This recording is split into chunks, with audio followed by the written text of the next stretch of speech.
আসসালামু আলাইকুম ওয়া রাহমাতুল্লাহি ওয়া বারাকাতুহু।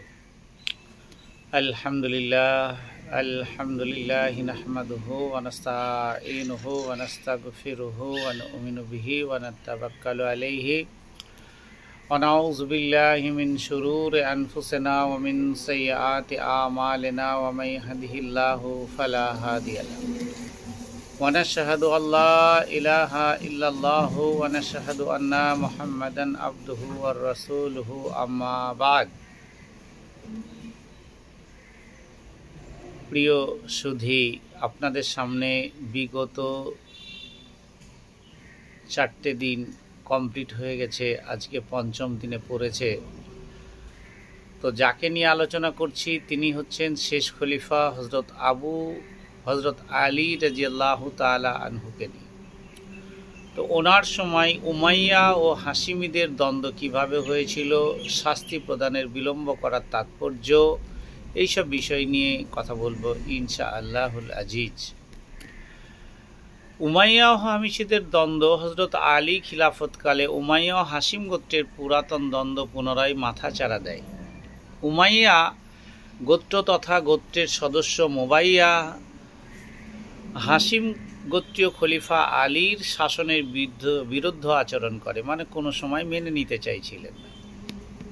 এই অবস্থায় হজরত আলী উমাইয়াদের পদচ্যুত করে রাষ্ট্রের গুরুত্বপূর্ণ পদ হাশিমিদের নিয়োগ করতে থাকেন। এর ফলে সংকট আরও বেড়ে যায়।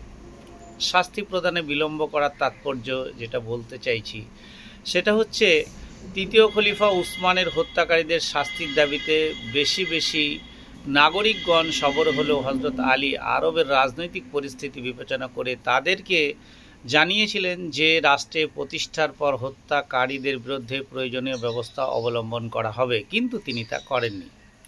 কারণ তখনই বিদ্রোহের বিরুদ্ধে হাত তুললে ইসলামী সাম্রাজ্যের ভাঙন শুরু হতে পারে, এরকম ভাবনা তিনার ভিতরে রয়েছিল, তিনি আশঙ্কা প্রকাশ করেছিলেন। এই সম্বন্ধে হজরত আলী জনগণের উদ্দেশ্যে বলেছিলেন, হে ভাই সকল, আপনাদের সাথে আমি একমত, কিন্তু আমি নিরুপায়। বর্বর বেদুইন ক্ষিপ্ত কৃতদাসেরা সুযোগ গ্রহণ করতে পারে।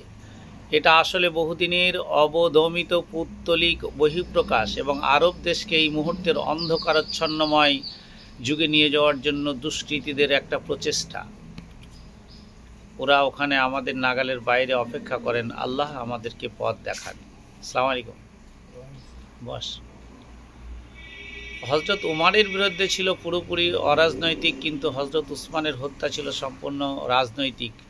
উসমানের হত্যাকাণ্ড কেবলমাত্র কয়েকজন ব্যক্তি জড়িয়ে ছিল না যে সহজেই তাদের শাস্তি বিধান করা যাবে। প্রতিটি প্রদেশে বহু সংখ্যক লোক হজরত উসমানের হত্যা ষড়যন্ত্রের সঙ্গে জড়িত ছিল এবং প্রকৃত দোষীদের চিহ্নিত করা খুব সহজ ছিল না।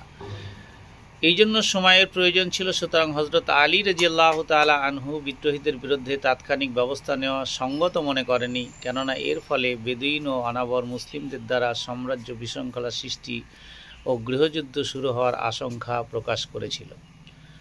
খলিফা আলীর চিন্তাধারণা সত্যি পরিণত হয়েছিল। উসমান হত্যার প্রতিশোধ গ্রহণকে কেন্দ্র করে সিরিয়ার শাসনকর্তা মুবিয়ার সাথে হজরত আলীর তীব্র মতানৈক্য দেখা দেয় এবং মতানৈক্য শেষ পর্যন্ত মর্মান্তিক গৃহযুদ্ধে রূপান্তরিত হয়। দাড়ি তোর দিক থেকে গেল ভাই, হ্যাঁ?